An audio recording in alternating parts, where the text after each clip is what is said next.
Ah, de otro. No, primero hay que buscar los mismos. Che, Ramiro Marra está con nosotros. Ramiro, ¿cómo andás? Todo bien. Estamos con cine, estamos plenos. No, estos 87 héroes que apoyaron al gobierno para sostener el veto en el área previsional, ahora los va a necesitar el gobierno por el tema universidad. ¿Vos qué crees? Por supuesto, también le quiero dar reconocimiento a todos los argentinos que son héroes de haber sobrevivido al kirchnerismo, que también hay que ponerlo en consideración. Bien. Después están los que les toca tomar el rol de legisladores y cuidar el modelo económico de este gobierno, que es el del equilibrio fiscal. ¿Esto fue una exageración, digamos, héroes, llamarlos héroes? No me parece una exageración, son las formas del presidente que ya las conocemos todos. Okay. Capaz es exageración en otra persona que no suele usar esos modismos. En el presidente me parece común y corriente. Yo conociéndolo sé que siempre habla así. Sí, por eso. O sea, me llamaría si hablaría de otra manera ahora que es presidente. Hablemos de datos y de política. Lo que sí sabemos es que hay como muchos que están diciendo con el tema universitario no es lo mismo que con los jubilados, ¿no? En el PRO están deliberando. Hay los radicales que apoyaron, no sé si están. Lo que pasa que hay que ir desde la macro a la micro, no de la micro a la macro. Porque si venimos a contar la historia de alguien que la está pasando mal, es injusto con el resto que la están pasando mal. ¿Qué quiero decir con la macro? Por eso yo aclaré, el objetivo es el equilibrio fiscal. Eso no se puede poner en riesgo. No, porque si vos perdés el equilibrio fiscal, lo que generás es pobreza. Totalmente. Yo entiendo que el tema de la semana pasada fue la pobreza, porque salió el dato que nos preocupa a todos, que por suerte si lo comparamos en trimestres está bajando. El dato de esta semana es la marcha universitaria. Hay que poner prioridades también. O sea, la semana pasada yo estaba preocupado por la pobreza. Hoy sigo estando preocupado por la pobreza. Para combatir la pobreza hay que llevar el equilibrio fiscal adelante. Bien. Veamos el camino. Nacho, ayúdame con esto. Veamos el camino. Sí. ¿No? El camino de la ley del financiamiento universitario. Bueno, fue aprobada, en el Senado se terminó aprobando el 13 de septiembre, la vetó el presidente al filo del vencimiento después de la marcha fue ayer, la vetó entre anoche y hoy, ya anoche empezó a circular el veto, se publicó en el boletín oficial de hoy y ahora se abre un capítulo de negociación. En el gobierno saben que el PRO muy difícilmente acompaña esta vez, más allá de que Macri dejó saber que lo va a anunciar en las próximas horas. La idea que están planteando muchos de los diputados y senadores que lo escucharon a Macri es, en este caso no lo vamos a poder acompañar al gobierno y si bien dan una explicación, tiene que ver con la atención. Te voy a decir lo que me dijo hace un rato un diputado del PRO y te sumo, por supuesto, Facundo. Nosotros, ponele que apoyemos, ponele que acompañemos. Hoy la realidad que en el poroteo es que el propio gobierno no tiene los votos, aunque nosotros acompañáramos. Claro. Y ojo, dice, en el PRO tampoco estamos todos. Claro. Creo que hay un legislador enfermo y que hay otro que no va a votar. Álvaro González no lo va a votar. Bueno, entonces, sumando... De hecho, marchó creo que ayer Álvaro González con Larreta. Marchó con Larreta. Sumando los que tenemos, tampoco dan los números. Y ahí miran a los radicales que sí, dice, de los 5 radicales que apoyaron el veto para los jubilados, creo que tienen garantizado uno, que es Campero, por ahora. Sí. ¿No? Después está Picat de Córdoba, que en Córdoba el tema de la universidad es muy fuerte. Muy importante. Es que, ¿cómo lo ves, Facundo? Una piedra en el zapato, ¿no? Es la piedra en el zapato del gobierno, el tema universitario. 10 meses, un gobierno que hizo un ajuste que, como el mismo presidente lo define, el más grande o importante de la historia, que ha generado, obviamente, como todo ajuste, primeramente una recesión económica muy fuerte y, sin embargo, la conflictividad social parece más o menos controlable o controlada. Es más, menor que la que veíamos en otros gobiernos en términos de corte de calle, piquete y demás.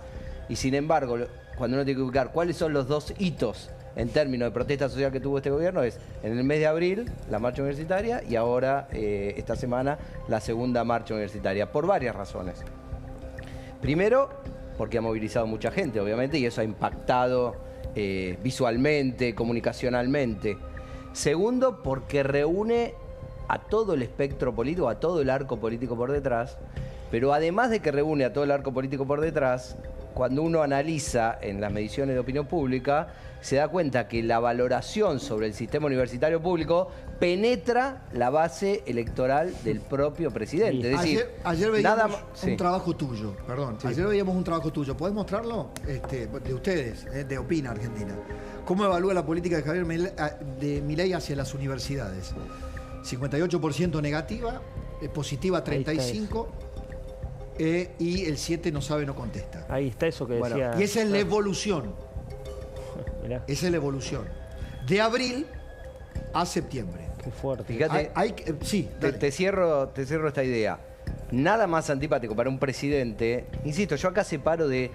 pues siempre para el análisis, y recomiendo esto a todos cuando hagamos ejercicio de análisis, separemos si la medida está bien, el veto, si No, está no, mal, no, si el no. presidente lo tiene que hacer porque su programa Obviamente. económico se lo pide. Esto es otra cuestión. Nada más antipático para un presidente que tener que tomar una decisión en contra de su propia base electoral. Entonces, yo creo que ahí hay una incomodidad, hay una piedra en el zapato y además un consenso de la sociedad sobre un tema en el cual el Estado tiene un rol central y la visión del gobierno sobre la temática, a diferencia de otros aspectos, déficit cero, sí. inflación, no es clara. Me hiciste acordar algo, porque le quiero preguntar esto a Ramiro Marra.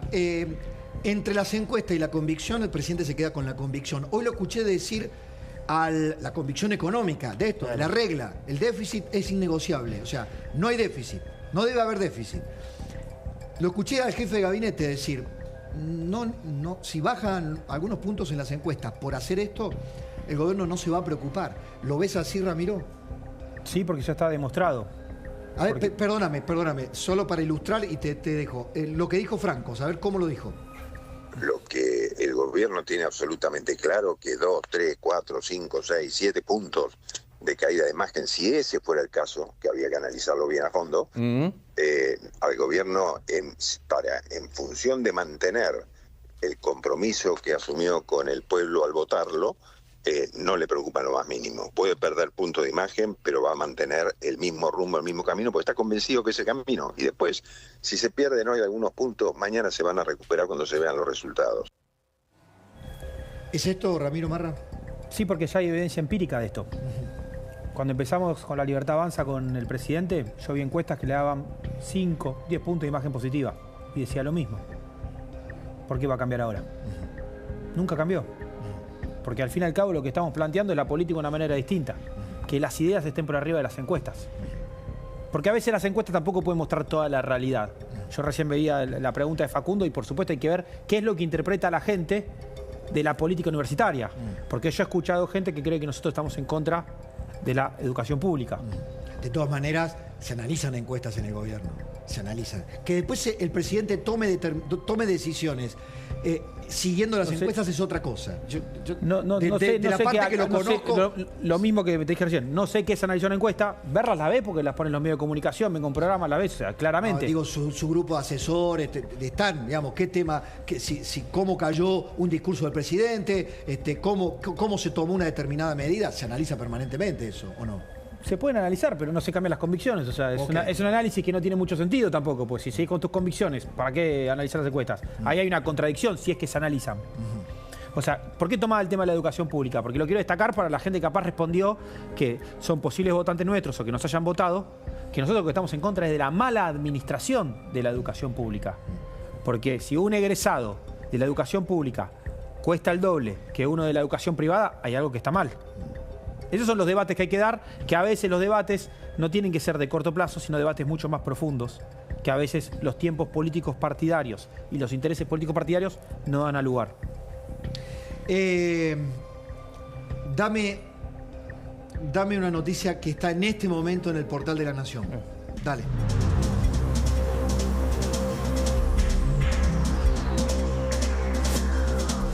Atención con esta noticia.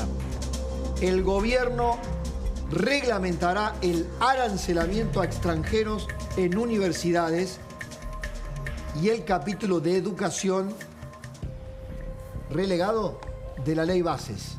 Es una nota de Delfina Galarza. Exactamente. Redoblan la apuesta con esto el gobierno. Flor, ¿qué te parece? Bueno, sí, en algún punto sí, pero bueno, no nos trae nada que no sepamos. En eso sí coincido con Ramiro, que es en parte una batalla. De hecho, Sturzenegger ya venía diciendo, vamos a insistir con el capítulo de educación, ¿no? Todo lo que no se les había aprobado, lo iban a insistir. Perdón, bueno, estamos viendo eso. Esto es un aspecto, lo hemos discutido, incluso lo hemos charlado con Torrendel, yo estuve hablando acá con Alejandro Álvarez. El tema, Ramiro, era, si era una cuestión solamente presupuestaria, y lo que se hablaba y se ponía en juego de la universidad era para justificar un recorte presupuestario, o si el gobierno tenía un plan para la universidad o para la educación en general. Esto me parece que va más allá de lo presupuestario y se mete de lleno en un perfil de política universitaria, ¿o no? Por supuesto, porque hay una mala administración y puede haber ciertas políticas públicas que no se estaban debatiendo en Argentina, que con este cambio cultural se pueden dar estas discusiones. Porque no vi ninguna encuesta, pero entiendo que muchos argentinos van a entender que es justo que alguien pague si viene a estudiar a la Argentina con los impuestos que pagamos los argentinos por mucho tiempo. O que haya porque reciprocidad. La estructura de la UBA fue pagada durante mucho tiempo. O que haya reciprocidad o un montón de análisis que hay que hacer, y estas son las discusiones que se están dando en la Argentina, que antes no se daban. Lo que pasa Esto es que era imposible que pase antes. Vos no podés, Ramiro, discriminar entre un extranjero y un argentino, porque la Constitución no lo hace. Es decir, o arancelás a todos o no arancelás a nadie. La Constitución permite que alguien que desea vivir en la Argentina tenga los mismos derechos que alguien que nació en Argentina. De todas Bueno, maneras, hay que hablar con un constitucionalista y ver qué que interpreta de todas las cosas, porque si es como estás planteando vos, No, si pero es es los mismos así, derechos, también tendrían derecho a votar. Está en Sería la una discusión, Constitución. es una discusión, está bueno como lo Claro. planteás, porque entonces quiere decir que hay que plantear si tienen derecho a votar. Porque no quiero sería dejar lo mismo. pasar, no quiero dejar pasar algo que está ocurriendo casi como goteo permanente. Son los tweets de Sturzenegger, no son los tweets, son las acciones de desregulación. Sturzenegger anuncia, ¿no?, cosas que están pasando, desregulaciones, quitas de trabas. En este caso hoy impactó con adelantar lo que el ministro de Salud le iba a enviar al gobernador de Mendoza, Alfredo Cornejo. La posibilidad, el permiso, la autorización, acá está resumido. Está planificando comprar medicamentos de India, que estimo generará una caída abrupta en el costo de los medicamentos en su provincia. Desde el 2016, el costo de los medicamentos se ha duplicado en Argentina relativo a Estados Unidos. La reducción del precio de los medicamentos es un objetivo obvio del Ministerio de Regulación. Bueno, ¿qué pasaba acá? La obra social de Mendoza tenía serios problemas financieros, entonces a Cornejo se le ocurrió importar una cantidad de medicamentos directo de la India. Cuando él empezó a hablar con Sturzenegger de esto, obviamente se dieron cuenta que hay una cantidad de trabas, los laboratorios hicieron muchísima presión, la industria farmacéutica local, y entonces ahora Sturzenegger, así como dice, voy a insistir con el capítulo de la educación, dice, ojo, que Cornejo no necesita la aprobación de nadie para importar medicamentos. ¿Y qué hace hoy? Tuitea formalmente esto que dice básicamente, Cornejo, estás habilitado, nosotros no te lo vamos a frenar. ¿Solo para Mendoza? ¿Solo para Cornejo? Y apela a una ley de 1964 en la que dice, bueno, la ANMAT y demás tienen jurisdicción sobre cualquier medicamento que cruce, que sea interjurisdiccional o nacional. Ahora, si Mendoza provincia quiere comprar medicamentos para los mendocinos para su provincia, no necesita ninguna aprobación de la nación. Ramiro, le dio la vía libre a Cornejo para avanzar. ¿Se ¿no? está metiendo con los laboratorios? Se metió con los laboratorios que curiosamente gran parte o una cantidad de representantes de la industria farmacéutica están viajando ahora, mientras hablamos, a la India con Diana Mondino en una especie de viaje empresario. Y bueno, es como que en algún punto van a ir a ver al competidor, ¿no? A ver qué pasa, a ver si le pueden colocar algo en competidor.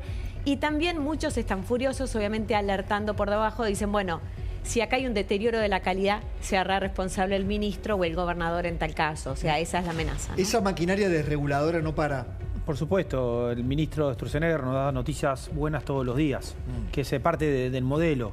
Aparte de tratar de lograr la estabilidad económica y monetaria y el desarrollo a largo plazo, tiene que venir acompañado de desregulaciones. Sí. Muchas veces se habló en la Argentina durante las últimas décadas de la falta de seguridad jurídica. Y a veces el exceso de regulaciones generaba eso.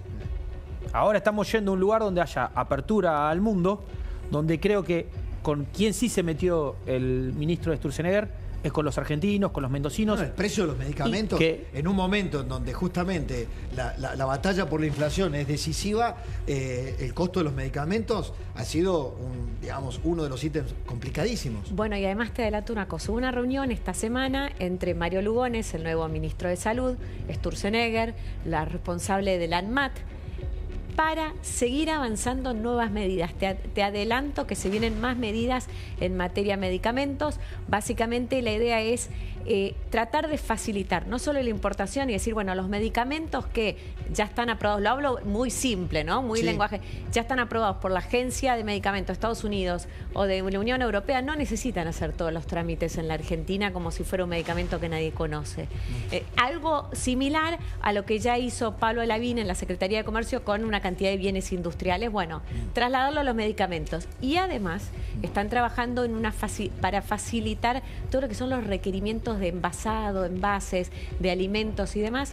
Bueno, son una de las tantas medidas que se van a venir. Facundo, Milei dijo ayer, el presidente, estábamos a esta hora, dijo, se juntaron todos, ¿no? Lo llamó un rejunte populista, ¿no? La izquierda, la coalición cívica, Rodríguez Larreta, algunos radicales, con el kirchnerismo. Y yo vi a alguien de kirchnerista que dijo, buena idea. ¿Los amontona Milei? ¿Es peligroso ese juego o lo favorece? A ver, más allá que obviamente es inimaginable una coalición tan amplia, ¿no? Pero presidentes como Milei, que suelen ocupar una parte tan importante del espacio público y se convierten en el centro de gravedad del sistema político y dividen el sistema político entre los que están a favor de ellos y los que están en contra de ellos. Bueno, el riesgo es que uno trace la línea en el momento que no corresponde o justo cuando quedan más del otro lado que del lado de uno. Entonces, bueno, si vos me decís, ¿está mal hacerlo? No, si uno se queda por lo menos con la mitad del lado de uno. Recordá que para ganar las elecciones en Argentina, o 45 en primera vuelta, o 50 más 1 en segunda vuelta. Por lo tanto, es una operación riesgosa cuando no están las condiciones de éxito aseguradas. Sí, una línea si se están juntando en base a tratar de ganar una elección, eso ya fracasó muchas veces en Argentina. Si se están juntando en base a ideas, bienvenido sea. Lo que pasa es que nunca supe qué pensaban todos esos. Gracias, Ramiro. Gracias Facundo, a todos. Flor, Nacho querido. Ya seguimos con Más Nación, con Luis Majul, todo el equipo. ¿Querés hacerte una